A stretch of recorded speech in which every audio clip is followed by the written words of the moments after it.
E aí pessoal, seja bem-vindo para mais uma aula. Dessa vez a gente vai falar sobre estatística descritiva bivariada. Até então a gente estava falando de univariada. Se você entrar no canal e for lá em playlist, você vai ver que nesse momento tem 6 vídeos, quando eu estou gravando, dia 11, e em que a gente já vem tratando sobre estatística, falando sobre tipo de variável, falando sobre descritiva, representação gráfica, falando sobre medidas de resumo, separatrizes. Vai ter um outro tema que é medidas de forma, para depois vir para estatística descritiva bivariada, onde a gente vai começar a comparar as variáveis em duplas, por isso bivariado. E aí vamos seguir. Que é isso, Bruno? A análise bivariada tem como objetivo, portanto, estudar as relações, associações para variáveis qualitativas e correlações para variáveis quantitativas. Então a gente tem análise de correlação e análise de correspondência entre duas variáveis. As relações podem ser estudadas por meio da distribuição conjunta de frequência, tabela de contingência ou classificação cruzada, cross tabulation, representações gráficas e ainda por meio de medidas de resumo. Nessa aula a gente vai falar só sobre dados qualitativos, senão ia ficar mais de horas aqui falando para vocês como fazer isso,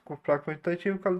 Então, nesse momento, vamos se resumir para qualitativos. E aí aqui eu tenho uma análise bivariada, e aí eu tenho falando se é qualitativas, se é quantitativas, a forma de você fazer. No caso, a gente vai trabalhar de qualitativo. Então, são tabelas de contingência, a gente vai trabalhar com isso. Mapas perceptuais, que a gente vai trabalhar posteriormente. Medidas de associação, que quadrada, coeficiente de Phi, coeficiente de contingência, coeficiência V de Kramer, coeficiência de Spearman. Isso tudo a gente vai ver hoje. Se for quantitativa, tabela, distribuição de frequência, gráfico, diagrama de dispersão, medida de correlação, covariância, coeficiência de correlação de piso. E aí, beleza, tenha calma, a gente vai ver com detalhes isso aqui. E em associação entre duas variáveis qualitativas, Bruno? O objetivo é avaliar se existe relação entre as variáveis qualitativas ou categóricas estudadas, além do grau de associação entre elas. Isto pode ser feito por meio de tabelas de distribuições de frequência, medidas de resumo, como Q quadrada, utilizado para variáveis nominais e ordinais, o coeficiente de Phi, o coeficiente de contingência, tá até um errinho aqui, deixa eu só mudar, de contingência, e o coeficiente V de Kramer para variáveis nominais e o coeficiente de Spearman para variáveis ordinais, além de representações gráficas como mapas perceptuais provenientes de análise de correspondência, que a gente verá mais na frente esses mapas. Associação de duas variáveis e embora começar os testes. A estatística Q quadrada mede a discrepância entre uma tabela de contingência observada e uma tabela de contingência esperada, partindo da hipótese de que não há associação entre as variáveis estudadas. Se a distribuição de frequência observada for exatamente igual à distribuição de frequência esperada, o resultado da estatística Q quadrada é zero. Assim, um valor abaixo da Q quadrada indica independência entre as variáveis. A estatística quadrada é dada por em que, e aqui ele vem explicando. Bora copiar isso e vamos lá para Excel. Primeiro ponto, aqui é a nossa tabelinha, onde eu coloquei as operadoras vivo, TIM, claro, e o nível de satisfação. Lembrando, isso daqui é meramente ilustrativo. Se você pegar do livro, ele coloca uma outra operadora. Eu quis trazer mais para próximo, para o nosso dia a dia, mas não necessariamente são o nível de satisfação em cada operadora. Qualquer coisa, se parecer com a sua opinião quanto a sua operadora, é simplesmente coincidência. E aí, beleza. Coloquei 3 tabelinhas aqui. Veja só que interessante. Existem 3 modos de eu avaliar isso aqui. Eu tenho 40 pessoas com nível de satisfação baixo que votaram na Vivo. Se eu olhar ele pelo total, ele tem 20%. 20% das pessoas avaliaram como um nível de satisfação baixo na operadora Vivo. Se eu olhar pela coluna, se eu olhar pela linha, desculpa, você vai ter o nível de satisfação 40 dividido por 68. Então, dessa linha, 58 pessoas disseram que a Vivo tem uma qualidade mais baixa, uma satisfação mais baixa com a operadora da Vivo. E aí a gente está avaliando só Vivo, né? Só os votantes da Vivo, quando eu falo da linha. Quando eu falo aqui que eu vou utilizar a coluna, então eu estou utilizando assim, de todo mundo que votou baixo, dessas 3 operadoras, quem teve o maior percentual? Ou seja, estou fazendo proporção agora por coluna. E aí eu tenho que a Vivo tem a maior proporção do valor baixo e a TIM do valor alto, por exemplo. Já a Claro tem aqui no médio. E a gente pode fazer esse tipo de análise. E aí, deixa eu pegar isso daqui e vamos para Q quadrado. Eu vou pegar aqui do lado também quando ele fala em Q. Ele fala que somatório de I e J, certo? I é a variável X, o J, variável Y. Eu esqueci de colocar o J aqui, acabei apagando muito provavelmente, mas é isso. E aí o O, quantidade de observações na iésima, categoria da variável X, e na jésima, categoria da variável y. E e j, frequência esperada de observações na i-ésima categoria da variável x e na j-ésima categoria da variável y. Bruno, o que isso quer dizer? Bora lá. A gente tem aqui os nossos valores. Se eu dividir esse por esse, dá 58. Então eu tenho o percentual dele por linha. Só que eu tenho, espero, 48% ali. Era esse o valor esperado. Então eu tenho que multiplicar 48 vezes 68, porque eu estou fazendo a média percentual da coluna. Porque veja só, estou comparando o nível de satisfação com a operadora. Tem relação ou não tem? Se não tem relação, então foram votos aleatórios de satisfação. Se tem relação, então quer dizer que sim, a Vivo tem uma relação com o nível de satisfação baixo. É isso que eu estou comparando. É esse nível de associação, na verdade. E aí eu tenho que falar o esperado. O esperado para Vivo era 32, para TIM 34, para Claro 28. Ou seja, deveria aumentar o da Claro e diminuir o da Vivo. E assim por diante eu faço aqui. E aí, beleza. Eu tenho o que eu recebi, o que é de fato, né, que ocorreu, e o esperado. E aí eu tenho que fazer o cálculo. Como é que eu tenho que fazer esse cálculo? Esse, o real, menos o esperado, ao quadrado, dividido pelo esperado. Beleza? Depois que eu fizer isso, ele diz o quê? Some. Eu não tenho somatório ali? Bruno, não tô entendendo. Bora lá. O que é que ele tá fazendo aqui? Vou colocar bem no cantinho aqui. Ele vai pegar esse 40 aqui, menos o 32, ele não fala aqui, ó, frequência esperada, 32,64. Vai botar tudo isso ao quadrado e dividir por 32,64. E isso ele vai fazer por cada um. Então ele vai fazer esse com esse com esse. E assim por diante. Em todos. Depois disso, ele vai somar. E esse somatório deu 15,86. Beleza. Feito isso, eu tenho que comparar. E aí eu vou usar o teste daqui, teste aqui quadrado aqui, ou seja, comparando o intervalo real com o intervalo esperado, e ele me deu 0,003, ou seja, menor que 0,05. Então, eu tenho um teste de hipótese que é assim: se o p-valor, no caso, for maior que 0,05, significa que eu não tenho associação, não existe associação, tá assim. Se for a hipótese nula, ou seja, meu p-valor for menor que 0,05, existe associação. Então, foi o que a gente detectou. Então existe associação. Então, a Vivo com nível de satisfação baixo, existe sim uma associação. Ou seja, quando as pessoas deram a nota, não foi de forma aleatória, e sim elas tinham consciência e que aquela operadora de fato oferece um serviço ruim. E aí, beleza. A gente tem um outro teste que chama associação, que é a associação entre duas variáveis qualitativas, ainda, lógico. O coeficiente de φ é a medida de associação mais simples para as variáveis nominais baseada aqui quadrado, podendo ser expresso da seguinte forma: φ é Q quadrado dividido por N. Então, o que é que a gente vai fazer? Seguindo nosso estudo, a gente pegou essa tabelinha aqui. Depois eu vou disponibilizar esse banco para vocês. Podem ficar calmos. Aí pegou esse banco de dados. E aí eu fiz todo o estudo que a gente fez ali. Ou seja, eu comparei calça com centro, leste, norte, sul. Como é que eu fiz isso? Com a dinâmica aqui, simples. Consegui pegar, onde não tem nada, significa que é zero. Botei roupa na linha, região na coluna e pedi para contar o número de consumidores. Feito isso, eu consegui achar, do mesmo jeito que a gente fez o cálculo na anterior, eu consegui achar o meu Q quadrado aqui. Então, o cálculo de φ é a raiz dele dividido pelo N, e eu encontro 0,95, e o coeficiente de φ, ele fala assim: varia entre 0 e 1, e é necessário que a tabela de contingência seja de dimensão 2 por 2, para que tenha uma precisão melhor de você analisar. O próximo é o coeficiente de contingência, também conhecido coeficiente de contingência de Pearson. É outra medida de associação para variáveis nominais baseada na estatística, Q quadrado sendo representada pela seguinte expressão. E aí, coeficiente de contingência tem como limite inferior o valor zero e indica que não existe relação entre as variáveis. Porém, o limite superior de C varia em função da quantidade de categorias. E aí, ele faz bem assim, ó. Tem Q igual a min de I, J. Vocês vão entender já melhor isso aqui. Então, eu tenho C igual a raiz de Q quadrada de N mais Q quadrada. Isso é igual a 18,214 de 20. Isso é o mesmo exemplo que a gente utilizou no último exemplo, mais 18,214. Isso é igual a 0,690. Feito isso, eu tenho que fazer o mínimo.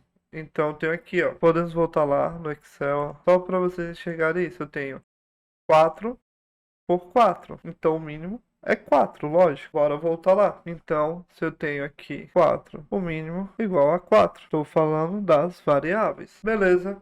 Então, eu construo menor igual C, é menor igual a raiz de 3 sobre 4. Bruno, 3 sobre 4, sim, porque ele fala assim, ó. 0 menor igual C menor igual a raiz de Q menos 1 sobre Q. É isso que a gente está fazendo. 4 menos 1, 3 dividido por 4, que isso é igual a 0,866. Então, eu tenho que o meu intervalo menor ou igual, aqui deu 0,69 menor ou igual que 0,866, não é? Ou seja, se eu tenho esse resultado, ele está no meio, está no intervalo, então significa que existe associação também. Ou seja, mais um teste que diz que existe associação. Beleza, é assim que eu interpreto. Deixei minha câmera na frente, né? Mas eu só coloquei ali, existe associação, tipo, não tem nada demais, não tem nenhum outro cálculo. Para apagar tudo isso aqui, a gente vai pro V de Kramer, que ele fala assim, ó. V de Kramer diz que o cálculo é V igual raiz de Q quadrada de N vezes Q menos 1. E aí, beleza. Para a gente fazer isso, se a dimensão é 2 por 2, no nosso caso é 4 por 4, se fosse 2 por 2, a gente ia usar o de φ e tava tranquilo. Nesse caso, a gente tem uma dimensão maior e a gente vai utilizar então Q quadrado, que a gente já tem o valor, 18,214, N, quem é o N? 20 vezes 3, né? 4 menos 1, igual a raiz de 18,214. Estou repetindo, né? 4 menos 1 aqui dividido por 3. Isso. Então vai dar 0,551. Esse é o resultado. Então, o V de Kramer ele vai de 0 a 1. Então, a gente tem um V aqui, 0,551, menor ou igual que 1. Ou seja, ele está dentro do intervalo e a gente pode dizer que existe associação sim, entretanto, não é uma associação muito forte, já que a gente está bem no meio ali, né? Mas existe associação. Para concluir, a gente vai no coeficiente de Spearman, mas deixa eu ler para vocês, só para que vocês tenham. Outra medida de associação para variáveis nominais baseada na estatística quadrada é o coeficiente V de Kramer, calculado por... Eu já fui direto para o cálculo, né? Mas se vocês quiserem ver bonitinho, é isso aqui. E aí vamos para o de Spearman. Deixa eu aumentar aqui para vocês. O coeficiente de Spearman é uma medida de associação entre duas variáveis qualitativas ordinais. Inicialmente devemos ordenar o conjunto de dados da variável x e da variável y de forma crescente. A partir dessa ordenação, é possível criar postos ou rankings, denotados por K. A atribuição destes postos é feita isoladamente para cada variável. O posto 1 é então atribuído ao menor valor da variável, o posto 2 ao segundo menor valor, e assim por diante, até o posto n para o maior valor. Bruno, não entendi nada. E eu vou confessar para vocês que isso eu demorei um pouquinho para entender, tinha muito tempo que eu tinha visto, e eu estava tentando recordar. Bora lá. Eu tenho aluno, simulação e finanças. Aqui eu tenho o número do aluno, beleza até aí? Deixa eu ordenar isso aqui. Vai ficar mais fácil. E aí se liga, eu tenho o aluno 1, 2, 3, 4, 5, 6, 7, 8, 9, 10. Tenho 10 alunos. E eu preciso ordená-los. Só que eu não vou ordenar assim, por número, por ID. Eu tenho que ordenar do maior para o menor. E aí se liga. Vou ordenar do maior para o menor. O aluno número 7 tem 8,5. Então ele é a minha posição número 10. Para ficar mais fácil de você entender, vou ordenar do menor para o maior. Se liga. Menor para o maior. Classifiquei. O aluno número 9, ele é o que tem menor aqui, simulação. Ele tem 3,5. Então, eu vou denominar ele de posição número 1. O aluno número 6, ele tem 3,7. Então, ele está na posição 2. O aluno número 10 tem 4. Posição 3. E assim por diante, eu vou gerar a posição dele. Depois eu vou fazer o mesmo para finanças. Vou chegar aqui, organizar, classificador menor para o maior. Classifiquei, então o aluno número 10 vai ter a posição número 1 em finanças. 10, 1, 5, 2. E assim por diante, da mesma forma. E aí ele fala bem assim, ó. Somatório de D ao quadrado. Quem é D ao quadrado?